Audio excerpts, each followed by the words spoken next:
Halo, Assalamualaikum. Perkenalkan, nama kakak Widya Ramadana Putri. Nah, pada kali ini kakak akan membahas materi IPA SMP yang berkaitan dengan materi yang ada pada mata kuliah dasar-dasar biokimia.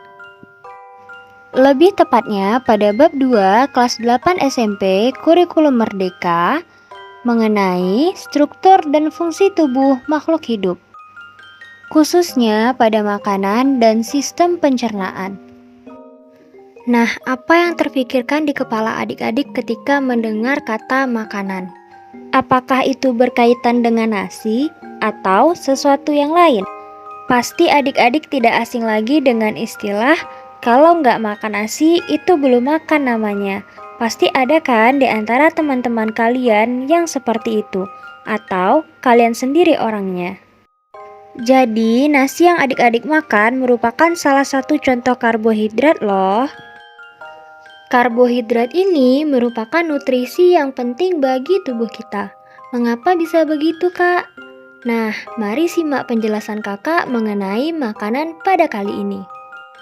Sebelum kita membahas materi ini lebih lanjut, kakak ada satu pertanyaan nih buat adik-adik semua.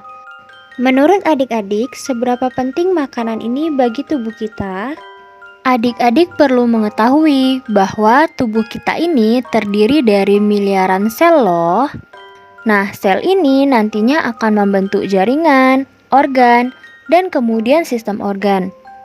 Jadi, kira-kira apakah makanan yang adik-adik makan sudah mencukupi untuk miliaran sel tersebut? Nah, jika belum, bagaimana caranya kita tahu makanan apa yang cukup untuk tubuh kita? Jadi, untuk memenuhi miliaran sel tersebut, adik-adik perlu mengetahui kandungan makanan yang akan adik-adik makan. Karena di dalam makanan terkandung zat-zat yang dibutuhkan tubuh untuk berkembang, memperbaiki sel tubuh, ataupun jaringan yang rusak. Jadi, sudah jelas ya bahwa kita sangat memerlukan makanan. Seluruh makhluk hidup memerlukan makanan untuk tetap hidup dan melakukan aktivitasnya sehari-hari. Tanpa makanan, kita tidak akan bisa hidup dan melakukan aktivitas sebagaimana mestinya. Nah, nantinya makanan yang adik-adik makan akan dipecah oleh sistem pencernaan menjadi nutrien. Apa itu nutrien? Jadi, nutrien adalah zat yang terkandung dalam makanan yang berisi energi ataupun bahan mentah yang dibutuhkan oleh tubuh untuk melakukan seluruh proses penting yang menunjang kehidupan. Nutrien dapat dibagi menjadi 6, yaitu karbohidrat, protein, lemak, vitamin, mineral, dan air. Nah, kita akan masuk ke pembahasan yang pertama, yaitu karbohidrat. Karbohidrat ini berfungsi untuk memberikan energi bagi tubuh. Selain itu, karbohidrat juga berperan sebagai bahan dasar untuk beberapa bagian sel tubuh loh. Karbohidrat dibagi menjadi 2, yaitu karbohidrat sederhana dan karbohidrat kompleks. Nah, kita akan masuk pada pembahasan yang pertama, yaitu karbohidrat sederhana. Karbohidrat sederhana biasa kita sebut gula. Dalam bahasa Inggris biasanya disebut sugar. Nah, salah satu contoh dari karbohidrat sederhana adalah nasi yang adik-adik makan.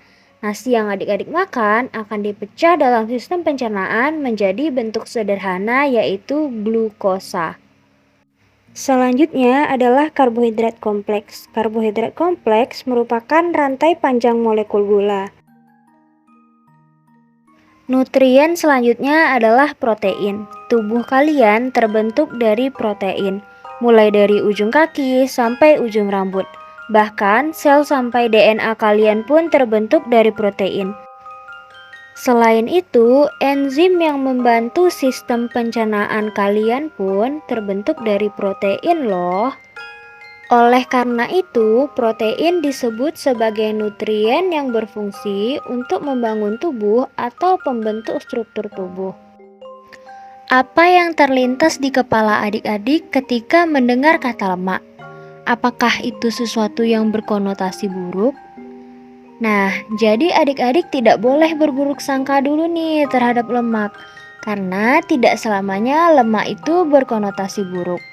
Justru, lemak ini dibutuhkan tubuh kita sebagai sumber energi loh. Bahkan, energi yang dihasilkan lemak 2 kali lipat lebih besar dibandingkan karbohidrat. Lemak ini dibagi menjadi 3, yaitu yang pertama lemak jenuh, lemak tak jenuh, dan lemak trans. Lemak jenuh terdapat pada makanan seperti daging-dagingan, santan, dan produk olahan susu. Lemak tak jenuh bisa dikatakan sebagai lemak yang baik. Hal ini dikarenakan lemak tak jenuh mengontrol kadar kolesterol dalam darah. Contohnya adalah minyak zaitun, alpukat, dan kacang-kacangan. Lemak trans bersumber dari makanan yang digoreng. Tingginya kadar lemak trans dapat meningkatkan kadar kolesterol dalam darah, sehingga meningkatkan risiko terkena penyakit jantung. Oleh karena itu adik-adik, mari kita batasi konsumsi gorengan. Nah, pembahasan kita yang selanjutnya adalah vitamin. Vitamin dibutuhkan untuk memelihara sistem tubuh kalian. Selain itu, vitamin juga membantu mempercepat segala reaksi kimia yang ada di dalam tubuh. Vitamin dapat bersumber dari sayur-sayuran, buah-buahan, dan kacang-kacangan. Nutrisi yang tidak dapat dibuat oleh makhluk hidup disebut mineral. Contohnya adalah mineral besi yang dibutuhkan oleh sel darah merah agar bisa berfungsi. Selanjutnya ada kalsium yang berfungsi untuk membentuk dan memperkuat tulang dan gigi.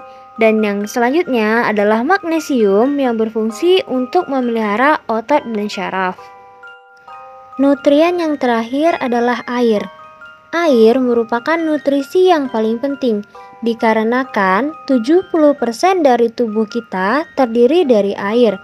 Seluruh aktivitas penting tubuh terjadi di dalam air. Air membantu untuk mengatur suhu normal tubuh dan untuk membantu pembuangan sampah sisa metabolisme. Baiklah, sekian penjelasan dari kakak. Kakak harap adik-adik paham. See you next time.